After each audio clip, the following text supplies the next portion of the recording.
In the dense jungles of Vietnam during the 1960s, nighttime was the most terrifying part of the day. In that endless darkness, the Viet Cong, familiar with every inch of the terrain, moved like ghosts, unpredictable and deadly. American soldiers often found themselves consumed by fear and despair. To counter this, the U.S. military poured enormous resources into developing night vision technology. In theory, night vision goggles should have been a miracle of science. By combining infrared light with image intensification tubes, they allowed soldiers to fight in the dark as if it were broad daylight.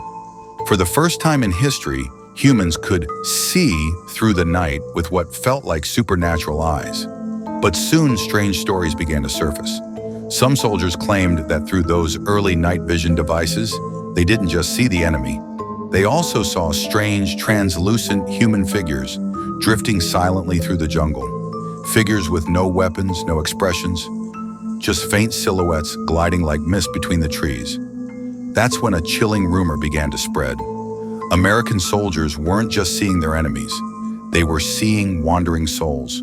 The night vision goggles, it was said, didn't just help soldiers detect life signs, they had opened a window to another realm, forcing human eyes to witness something they were never meant to see. In reality, the principle behind night vision was simple. It amplified faint light or detected infrared radiation, giving soldiers a visual edge in the dark. Technically, it was nothing more than a scientific instrument, something that should have nothing to do with the supernatural. But there's a long-standing theory that says beyond the range of human sight, there may exist another world, a parallel plane that coexists with ours, invisible to the naked eye. When the first batch of night vision goggles was tested on the battlefield, they didn't just amplify light. They might have inadvertently captured flickers of that parallel dimension. Some believed U.S. soldiers had by accident peered into another reality. To understand how the rumor started, we have to go back to the battlefield of 1968. Around 3 a.m. on July 12, 1968, Sergeant Thomas Miller, a sniper from the U.S. Army's 101st Airborne Division, was lying prone in a muddy trench. His right eye was pressed tightly against the AN/PVS one-night scope mounted on his M16 rifle, scanning for enemy movement. The AN/PVS-1 worked by projecting active infrared light, turning darkness into a hazy green landscape where no enemy could hide. Soldiers nicknamed it the Green Ghost, the most advanced night fighting weapon of its time. That night, Miller's mission was to monitor a suspected Viet Cong supply route. At first, the view through his green-tinted scope was uneventful. The silhouettes of banana leaves swaying in the wind, puddles reflecting faint infrared light.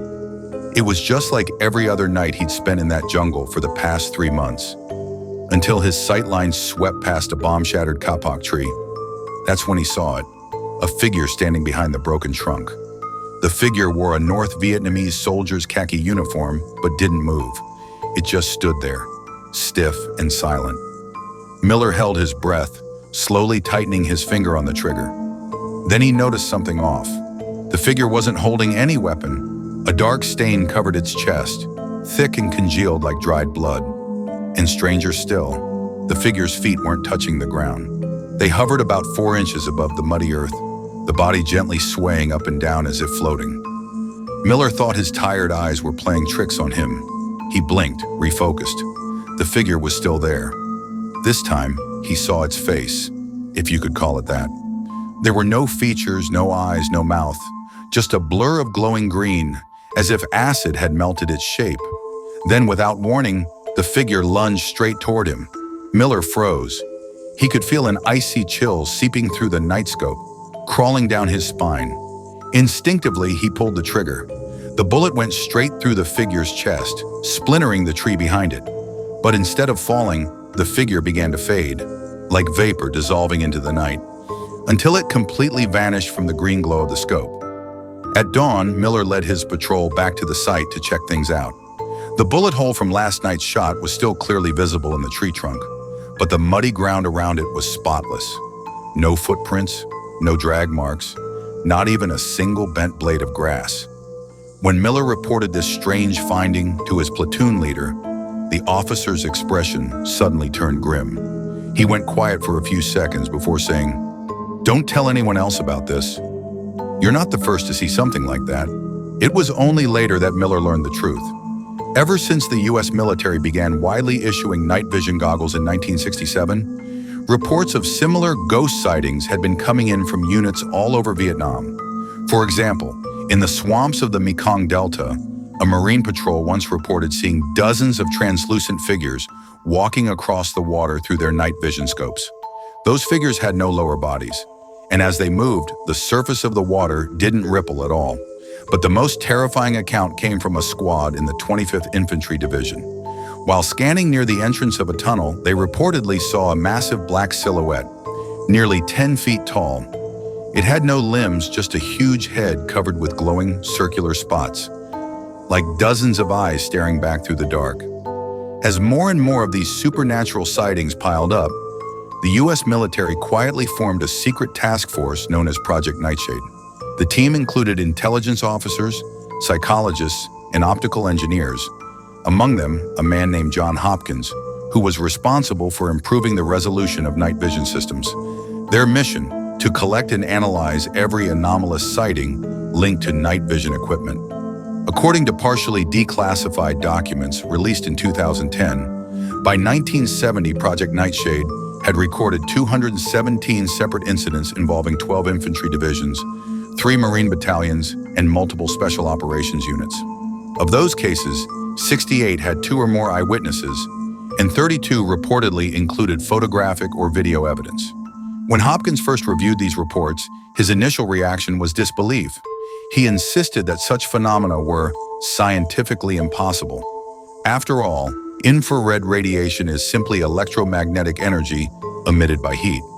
The higher the temperature, the stronger the emission. A human body at about 98.6 degrees Fahrenheit, 37 degrees Celsius, naturally emits infrared radiation at a wavelength around 10 micrometers, exactly what night vision devices are designed to detect.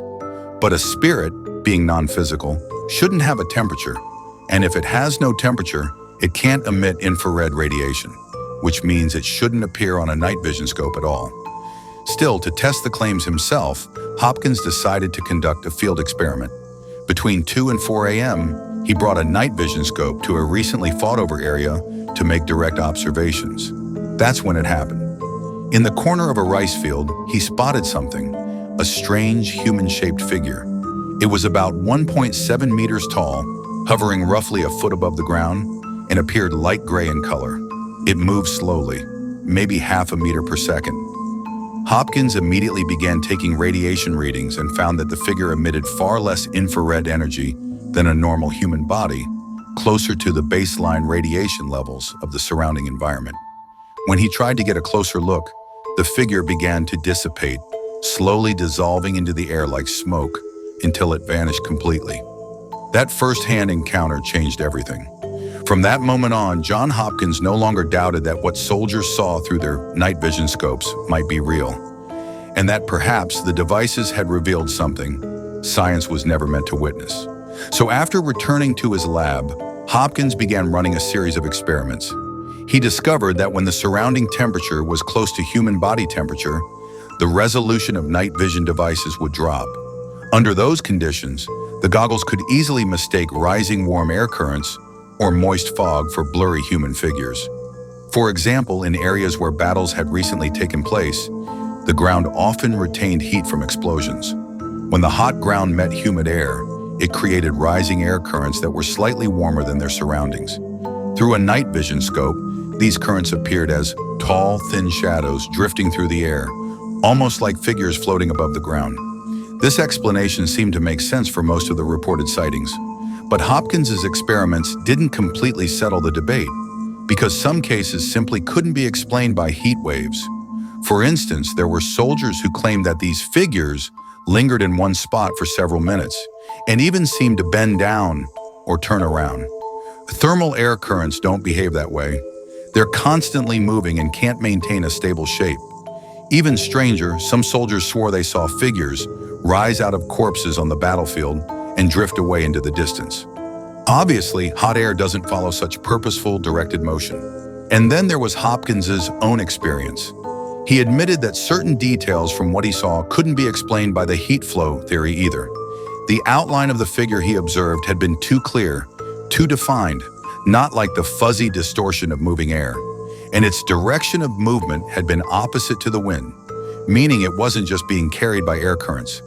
At that point, even the investigators working on Project Nightshade found themselves lost. None of the data fit neatly into any scientific framework. Then came a surprising lead from the local side. Members of the team who had been interviewing Vietnamese civilians returned with an intriguing piece of cultural insight. According to traditional Vietnamese beliefs, when a person dies, their soul lingers in the place they cared about most during life. Those who die violently or unjustly are said to be trapped at their place of death until their resentment fades away. Devices like night vision goggles, which allow humans to see through darkness, might, according to these beliefs, temporarily pierce the barrier between the living and the dead, allowing people to see the souls that still remain. That theory shook the team. What if the soldiers weren't hallucinating at all? What if they were actually seeing some form of real, residual energy? This possibility inspired the project's optical engineers to propose a bold new hypothesis: the battlefield energy residue theory. According to this theory, when a human being dies, especially through violent means, the body releases a burst of unique electromagnetic energy. This energy can be absorbed and stored by surrounding materials like soil, trees, or rocks. The active infrared systems in night vision devices might then trigger the release of that stored energy, causing it to briefly manifest as human-shaped shadows. The idea was fascinating, but it lacked any hard scientific proof. As a result, the battlefield energy residue theory was never accepted by mainstream science. By 1971, as the US military began its gradual withdrawal from Vietnam, Project Nightshade was quietly shut down. All research materials were sealed away, and every member of the team signed strict confidentiality agreements. It wasn't until 2003 that the US National Archives, under the Freedom of Information Act, released a portion of the Project Nightshade files. But even then, key sections were heavily redacted, especially the parts describing photographs and video evidence. Nearly every visual record was completely blacked out, leaving behind only speculation, rumor, and one haunting question. What exactly did those soldiers really see in the dark?